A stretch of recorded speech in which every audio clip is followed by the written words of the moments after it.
झारखंड में हेमंत सोरेन की सरकार रफ्तार पकड़ चुकी है। मंत्रिमंडल का गठन भी हो गया है, विभागों का बंटवारा भी हो गया है। तो आज हम आपको बताएंगे कौन से मंत्री के पास कितना बजट है, मतलब कौन सबसे ज्यादा पावरफुल है। राज्य में मुख्यमंत्री हेमंत सोरेन को छोड़कर इस बार कुल 11 मंत्री बनाए गए हैं। पिछली सरकार में झामुमो, कांग्रेस और राजद के पास जो विभाग था, इस बार भी वही विभाग मिला है। सबसे पावरफुल मंत्री में पहला नाम कांग्रेस कोटे से मंत्री बनाए गए राधा कृष्ण किशोर जी का है। तो आप इस बात से अंदाजा लगा सकते हैं कि राधा कृष्ण किशोर कितना पावरफुल मंत्री हैं। राधा कृष्ण किशोर का बजट जेएमएम के 4 मंत्रियों से अधिक है। पूरे मंत्रालय में वित्त मंत्री राधा कृष्ण किशोर ही पावरफुल मंत्री हैं। उनके पास कुल 4 विभाग है, जिसका कुल बजट 25,613 करोड़ रुपया है। इनमें से अब तक 10,398 करोड़ रुपए खर्च हो चुके हैं और 4 महीने में 15,215 करोड़ रुपए खर्च करने हैं। आपको बता दें, राधा कृष्ण किशोर पलामू प्रमंडल के पलामू जिले के छतरपुर विधानसभा से विधायक चुने गए हैं और हेमंत कैबिनेट में उनको कांग्रेस कोटे से मंत्री बनाया गया है। बजट के लिहाज से पावरफुल मंत्रियों की लिस्ट में दूसरे नंबर पर ग्रामीण विकास मंत्री दीपिका पांडे सिंह का नाम आता है। उन्हें 3 विभाग मिला है, जिनका कुल बजट 19,189 करोड़ रुपए है। दीपिका पांडे भी कांग्रेस कोटे से मंत्री बनाई गई हैं। इससे पहले भी दीपिका कृषि मंत्री रह चुकी हैं। लिस्ट में तीसरे स्थान पर नाम आता है शिक्षा मंत्री रामदास सोरेन का। जेएमएम कोटे से मंत्री बनाए गए हैं। सोरेन के पास 2 विभाग है, जिसका कुल बजट 12,928.36 करोड़ रुपए है।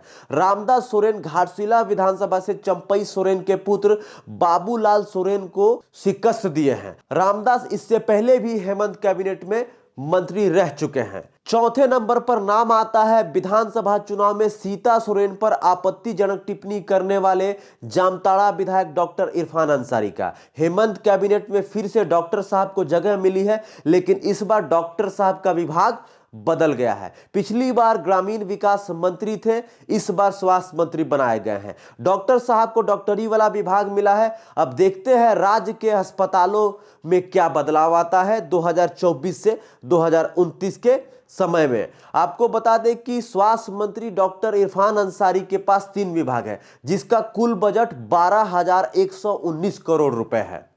अगला नाम है गिरिडीह सदर से चुनाव जीते सुदीप कुमार सोनू को नगर विकास एवं आवास मंत्री बनाया गया है। सोनू जी के पास कुल 6,244 करोड़ रुपए का बजट है। पावरफुल मंत्री के लिस्ट में सुदीप 5वें नंबर पर आते हैं।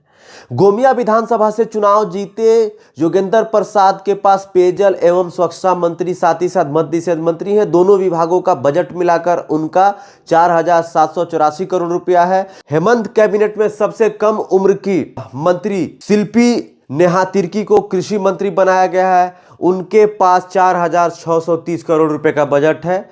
और बात करें सबसे कम बजट वाले विभागों को देखा जाए तो भू राजस्व मंत्री दीपक बिरुआ के पास 2 विभाग है, जिसका कुल बजट महज 1,108 करोड़ रुपए है। कम बजट वाले मंत्रियों में श्रम मंत्री संजय प्रसाद यादव के पास 1,631 करोड़ रुपए का बजट है, जो कि दूसरे स्थान पर आते हैं। इसके अलावा जल संसाधन मंत्री हफीजुल हसन के पास कुल 2,263 करोड़ रुपए का बजट है। वित्तीय वर्ष 2025 में मूल बजट और अनुपूरक बजट में अब तक पारित राशि में से राज्य के विभिन्न विभागों में मात्र 45% राशि ही खर्च हो सकी है। यानी राज्य सरकार को दिसंबर 2024 से लेकर मार्च 2025 तक करीब 4 माह में 55% राशि यानी कि 72,896 करोड़ रुपए खर्च करने होंगे। वर्ष 2024-25 में मूल बजट और अनुपूरक बजट में कुल 1,33,738 करोड़ रुपए का प्रावधान किया गया था। इसमें से अब तक 60,842 करोड़ रुपए ही खर्च हो पाए हैं। अभी विधानसभा का नया सत्र 9 दिसंबर से शुरू होगा। इस सत्र में भी अनुपूरक बजट लाया जा रहा है। ऐसे में इस वित्तीय वर्ष में बजट की राशि और बढ़ेगी। अब सरकार के पास यह बड़ी चुनौती है कि बजट की बची हुई राशि कैसे खर्च करती है।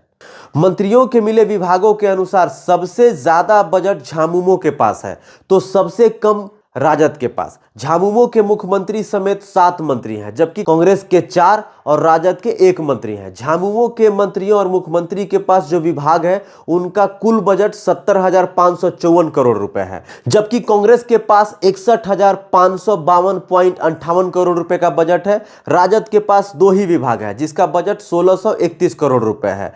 तो हमने आपको बताया कि जो 11 मंत्री हैं उनमें से सबसे ज्यादा पावरफुल मंत्री कौन है। तो आपको पता चल गया होगा कि हेमंत सोरेन के बाद सबसे पावरफुल मंत्री छतरपुर विधानसभा सीट से चुनाव जीते कांग्रेस कोटे से मंत्री बनाए गए राधा कृष्ण किशोर जी हैं, जो कि वित्त मंत्री हैं। दूसरे स्थान पर दीपिका पांडे, जिनको ग्रामीण विकास मंत्रालय मिला है। तीसरे नंबर पर जेएमएम कोटे से मंत्री बनाए गए रामदास सोरेन, जो कि शिक्षा मंत्री बनाया गया है। उन तीसरे नंबर पर पावरफुल मंत्रियों में उनका नाम है। चौथे नंबर पर इरफान अंसारी जी का नाम है। तो आप बताइए कि जो 55% राशि बची हुई है, कुल बजट का जो 55% राशि बची हुई है और 4 महीनों में जो है राज्य सरकार को खर्च करना है, मतलब कि 31 मार्च से पहले जो है बजट को खर्च कर देना है। तो राज्य सरकार को कहां कहां बजट खर्च करना चाहिए। बाकी इस वीडियो को देखने के लिए जोहार, धन्यवाद।